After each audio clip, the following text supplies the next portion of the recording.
मिल करके अपने बिहार के भाइयों और अभिभावकों को मरते नहीं देख सकता। मर रहे हैं यहाँ लोग, लेकिन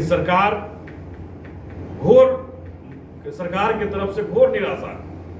तो मैं सरकार को अपने तरफ से कहना चाहता हूं कि हमारा एक 120 रूम का होटल है, मैं उस होटल को अस्पताल के लिए, अभी जब कोरोना का संक्रमण जब तेजी से बढ़ा हुआ है, इस पीरियड में मैं सरकार को अस्पताल के लिए देना चाहता हूं कि आप उसको लेकर के उसमें निःशुल्क मैं आपको देना चाहता हूं कि आप लेकर के हमारे बिहारियों को, अगर जो हमारे बिहार के अभिभावकों को, भाइयों को ठीक कर सकते हैं तो कीजिए, और जरूरत पड़ी तो और भी व्यवस्था करने को आगे आएंगे।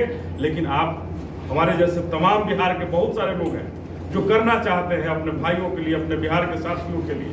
आप एक कहिए कि बिहार के लोग आगे आकर के मदद के लिए आगे आवे। निश्चित रूप से बिहार के लोग इतने उत्साहित होकर के आगे आएंगे कि कोरोना कहीं ना कहीं भागेगा और कोरोना वायरस निश्चित रूप से बिहार में खत्म हो जाएगा। लेकिन बिहार के मुख्यमंत्री को इसके लिए आगे आना पड़ेगा, और जब मुख्यमंत्री आएंगे आगे, निश्चित रूप से हम बिहार के तमाम युवा साथी आगे आकर के अपना अपना योगदान दे करके सरकार के साथ हाथ में हाथ मिला करके इस कोरोना को भगाने की। हमारे राज्य के मुख्यमंत्री होने के हैसियत से जो प्रेस कॉन्फ्रेंस उन्होंने जो किया, ऐसा लगा कि बिहार को श्मशान घाट पर छोड़ रहे हैं और बिहार को श्मशान घाट बनाना चाह रहे हैं। उन्होंने कहा कि बिहार में दवा और ऑक्सीजन की जो कमी हो रही है इसको हम देखेंगे।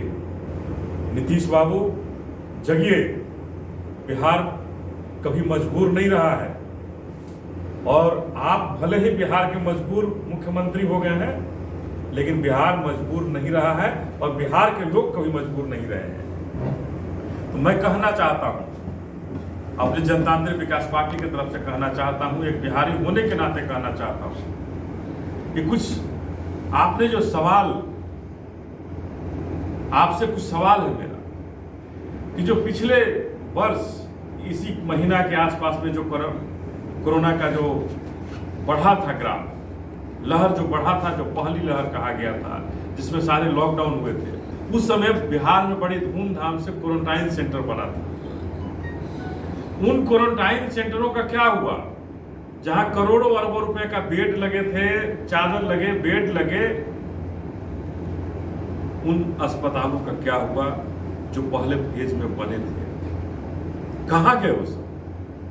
आखिर आज जब हमारे बाहर से जो हमारे भाई बहन जो आ रहे हैं, उनके लिए क्वारंटाइन सेंटर की व्यवस्था क्यों नहीं हो पा रही? कहां क्वारंटाइन होंगे? क्या वो क्वारंटाइन सेंटर बाढ़ में बह गया या चूहे खा गए? ऑक्सीजन और दवा की कोई व्यवस्था नहीं है। चारों तरफ लोग भाग रहे हैं, जिनके भी गार्जियन, जिनके बच्चे बीमार हैं, कोरोना संक्रमित हैं, वो चारों तरफ बिहार में भाग रहे हैं कि कहीं से हमें कोई दवा मिल जाए। एक रेमडेसिविर करके दवा है, उसको कहा जा रहा है कोरोना का लाइफ से उसको बचाया जा सकता है। उस दवा के लिए बिहार में लोग न जाने कहां मुंह मांगा कीमत देने को तैयार है, लेकिन बिहार की सरकार उस दवा के लिए आज भी एक शब्द नहीं कह पाई कि हम वो दवा अवेलेबल करा पाएंगे, या कोई भी जो लाइफलाइन दवा है उसको हम अवेलेबल करा पाएंगे। एक ऑक्सीजन तो अवेलेबल नहीं करा पा रही है सरकार, तो दवा तो बहुत दूर की बात है। कोविड पर रोकथाम के लिए सबसे पहले मैं मुख्यमंत्री जी को सलाह देना चाहता हूं कि यहाँ एक वेब पोर्टल एक ऐसा बनाए जो सरकारी अस्पतालों और प्राइवेट अस्पतालों में जो कोविड बेड है उसकी संख्या डाले, आईसीयू बेड की संख्या डाले, वेंटिलेटर की संख्या डाले, और कहाँ खाली है वो वेब बता दे, वो पोर्टल बताए कि कहाँ खाली है। बिहार के लोग जो भी घर में हमारे बीमार हैं वहाँ जाएंगे और अपनी बीमारी को ठीक करा के आएंगे। आज क्या हो रहा है?